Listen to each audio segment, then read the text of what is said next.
नमस्कार दोस्तों, देवगुरु ज्योतिष में आप सबका स्वागत है। दोस्तों, बहुत सारे लोग हैं जो खूब पूजा पाठ करते हैं, खूब मंत्र जाप स्तोत्र चालीसा वगैरह पढ़ते हैं और बहुत सारी रेमेडीज़ भी करते हैं जो उनको कोई पंडित जी या ज्योतिषी या कथावाचक कोई भी उनको बताते हैं, लेकिन उनको प्रॉपर रिजल्ट नहीं मिल पाता और ऐसे लोगों की संख्या बहुत ज़्यादा है। हम देखते हैं कि काफ़ी प्रयास करने के बाद भी ना उनकी रेमेडीज़ काम करती है, ना उनके द्वारा किए गए पूजा पाठ उनके ऊपर असर करते हैं। तो आज का हमारा वीडियो इसी बात को लेकर है कि रेमेडीज़ और पूजा पाठ कब असर नहीं करते और वो असर करे इसके लिए हमें क्या करना चाहिए। तो दोस्तों, सबसे पहले हम बात करते हैं कि ऐसे कौन से योग हो सकते हैं जिसकी वजह से पूजा पाठ असर नहीं करते।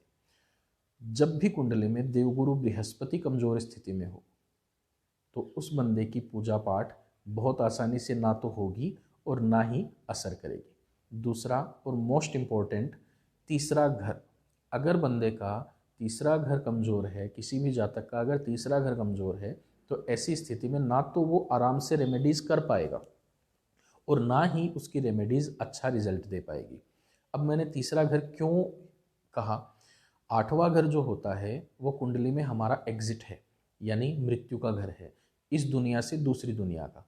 आठवें से आठवां घर तीसरा घर होता है जो हमारा इस दुनिया का एंट्री गेट है, यानी कि हम जब धरती पे आए तो हमारा जन्म क्यों हुआ, ये बात हमें अपने आप नहीं पता, लेकिन हमारा जो अवचेतन मन है, जो सबकॉन्शियस माइंड है, वो अच्छी तरह से जानता है कि हमारा पिछला जन्म क्या था या पिछले जन्म क्या थे। ठीक है, एक ही नहीं है, पिछले जन्म हमारे कैसे थे, हमने क्या क्या कर्म किए थे, क्या क्या हमें भोगना पड़ा और हमारा जन्म क्यों हुआ, ये बात हमारे अवचेतन मन को अच्छी तरह से पता होती है। तो तीसरा घर अगर किसी भी तरह से कमज़ोर हो तो ऐसी स्थिति में हम देखेंगे कि जातक को रेमेडीज़ करने में भी दिक्कत आएगी, यानी कि पूजा पाठ करने में भी दिक्कत आएगी और किसी भी तरह का रिजल्ट उसको आसानी से नहीं मिलेगा। अब दोस्तों, हम ऐसा क्या करें कि हमें प्रॉपर रिजल्ट मिले? तो इसके लिए मैं आपको एक बहुत ही सरल 5 मिनट की एक विधि बताऊंगा। इस विधि को आप किसी भी पूजा पाठ से या कोई भी रेमेडीज़ आपको करनी हो, जैसे पानी में कोई चीज़ बहाना या ज़मीन में कुछ दबाना या किसी को कुछ दान करना, ठीक है, कुछ भी आपको करना हो तो उसके पहले आप 5 मिनट के लिए इस विधि को फॉलो करें और आप देखेंगे कि आपके द्वारा किए गए पूजा पाठ और रेमेडीज़ अचानक से बहुत ज़्यादा इफ़ेक्टिव हो जाएंगे। ये जो विधि है, ये मैंने ध्यान और सम्मोहन का जब कोर्स किया था उस टाइम पे सीखी थी और मुझे पूरा विश्वास है कि ये विधि आप लोगों के लिए भी लाइफ चेंजिंग हो सकती है।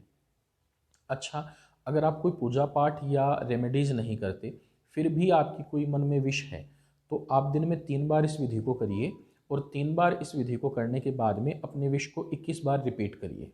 आपकी वो विश बहुत जल्दी, बहुत कम टाइम में पूरी हो जाएगी।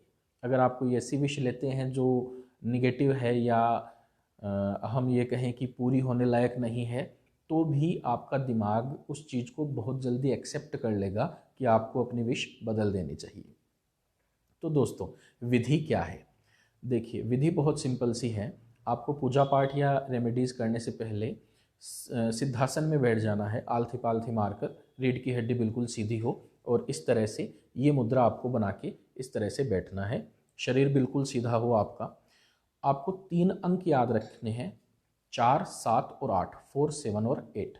आपको 4 सेकंड में सांस अंदर लेनी है, लंबी सांस लेनी है और 4 सेकंड में पूरी तरह से सांस को अंदर खींच लेना है। जितनी गहरी सांस आप ले सकते हैं उतना लेना है आपको।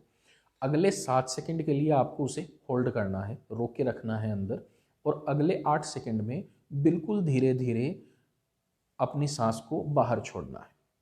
बिल्कुल धीरे धीरे आपको 8 सेकंड में रिलीज़ करना है। ध्यान रखें, 8 सेकंड से कम या ज़्यादा टाइम आपको ना लगे। ये हार्ड नहीं है, बहुत सिंपल है, आप करेंगे तो आसानी से हो जाएगा।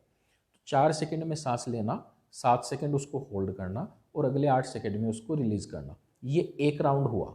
आपको 10 राउंड इसके कंप्लीट करने हैं और उसके तुरंत बाद में आप अपनी कोई भी रेमेडीज़ या पूजा पाठ मंत्र जाप जो भी आपको करना हो आप कर सकते हैं और आप देखेंगे कि आपकी रेमेडीज़ 100 नहीं 200% वर्क करेगी। अब इसके पीछे क्या लॉजिक है? ये जो विधि है, इसमें ऐसा क्या हो जाएगा कि आपकी जो रेमेडीज़ है जो पहले काम नहीं करती थी अब काम करने लग जाएगी। ऐसा क्या जादू होगा? तो दोस्तों, जादू है आपके सबकॉन्शियस माइंड का। जब हम कोई भी पूजा पाठ या कोई भी रेमेडी करते हैं, हमारे दिमाग में हजारों विचार चलते हैं। हमारा दिमाग विचार शून्य बिल्कुल नहीं होता। ऐसी स्थिति में अवचेतन मन कहाँ खो जाता है, हमें पता नहीं होता। ब्रह्मांड में बहुत सारी शक्तियाँ हैं जो हमारी मदद के लिए हमेशा तैयार रहती हैं, लेकिन उनसे मदद कैसे लेनी है ये हम नहीं जानते, ये अवचेतन मन जानता है। लेकिन जब आप पूजा पाठ करते हैं, रेमेडीज़ करते हैं, तब आपका अवचेतन मन उस स्थिति में नहीं होता कि वो आपके लिए ब्रह्मांड की शक्तियों से, ब्रह्मांड की एनर्जी से कनेक्ट कर पाए। आपको अपने अवचेतन मन को, यानी मैं इनडायरेक्टली कह रहा हूँ, आपको अपने थर्ड हाउस को एक्टिवेट करना है। जैसे ही आपका थर्ड हाउस एक्टिवेट होगा, आपकी रेमेडीज़ आपका अवचेतन मन अपने आप पूरी करेगा। ठीक है। जैसे ही आपने पहला राउंड किया, आपने सांस अंदर ली 4 सेकंड के लिए, 7 सेकंड होल्ड किया, 8 सेकंड में उसको रिलीज़ किया, वैसे ही आप विचार शून्य हो जाएंगे। आपके दिमाग में जितने भी विचार थे सारे एक साथ हट जाएंगे। और जब आप इसी प्रोसेस को 10 बार रिपीट करेंगे तो आपका कॉन्शियस माइंड एक साइड में हो जाएगा और सबकॉन्शियस माइंड पूरी तरह से एक्टिव हो जाएगा। उस वक्त आप जो भी पूजा पाठ करेंगे या रेमेडीज़ करेंगे, आपके सबकॉन्शियस माइंड को पता होगा कि अब मुझे क्या करना है और आप उससे क्या चाहते हो। सबकॉन्शियस माइंड को जब पता होगा कि ये चीज़ इसे देनी है, तो वो तुरंत ब्रह्मांड की एनर्जी से कनेक्ट करेगा और आपको आपकी मनचाही चीज़ या जो भी आपकी मनोकामना है वो पूरी हो जाएगी। तो दोस्तों, इसे आप ट्राई करिए और ट्राई करके नीचे कमेंट बॉक्स में मुझे ज़रूर बताइएगा कैसे रिज़ल्ट आपको मिलते हैं। मुझे इसके बहुत अच्छे रिज़ल्ट मिले हैं, इसीलिए मैंने आपके साथ ये मेथड शेयर करी है। वीडियो अच्छा लगा हो तो लाइक, शेयर और सब्सक्राइब ज़रूर करें। आपसे मिलते हैं अगले वीडियो में। नमस्कार।